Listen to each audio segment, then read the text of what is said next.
ರುಚಿಕರವಾದ mushroom pepper fry ಮಾಡುವ ವಿಧಾನ.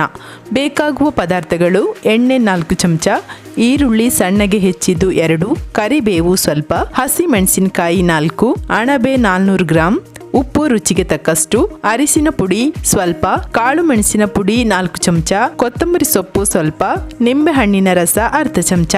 ಮಾಡುವ ವಿಧಾನ: ಮೊದಲಿಗೆ ಅಣಬೆಯನ್ನು ಚೆನ್ನಾಗಿ ತೊಳೆದು ಕತ್ತರಿಸಿಕೊಳ್ಳಿ. ನಂತರ ಬಾಣಲೆಗೆ ಎಣ್ಣೆ ಹಾಕಿ ಕಾಯಲು ಬಿಡಿ. ನಂತರ ಕರಿಬೇವು, ಈರುಳ್ಳಿ, ಹಸಿಮೆಣಸಿನಕಾಯಿ ಹಾಗೆ ಕೆಂಪಗೆ ಹುರಿದುಕೊಳ್ಳಿ. ನಂತರ ಅಣಬೆ ಹಾಗೂ ಉಪ್ಪು, ಅರಿಶಿಣದ ಪುಡಿ ಹಾಕಿ 3 ನಿಮಿಷ ಬೇಯಿಸಿಕೊಳ್ಳಿ. ನಂತರ ಅಣಬೆಯಲ್ಲಿ ನೀರು ಬಿಟ್ಟುಕೊಳ್ಳುತ್ತದೆ. ಬಳಿಕ ಕಾಳು ಮೆಣಸಿನ ಪುಡಿ ಹಾಕಿ ಚೆನ್ನಾಗಿ ಮಿಶ್ರಣ ಮಾಡಿಕೊಳ್ಳಿ. ನಂತರ ಮತ್ತೆ 3 ನಿಮಿಷ ಮಧ್ಯಮ ಉರಿಯಲ್ಲಿ ಬೇಯಿಸಿಕೊಳ್ಳಿ. ಕೊನೆಯಲ್ಲಿ ಕೊತ್ತಂಬರಿ ಸೊಪ್ಪು ಹಾಗೂ ನಿಂಬೆಹಣ್ಣಿನ ರಸ ಹಾಕಿ ಮಿಶ್ರಣ ಮಾಡಿದರೆ ಅಣಬೆ ಪೆಪ್ಪರ್ ಫ್ರೈ ಸವಿಯಲು ಸಿದ್ಧ.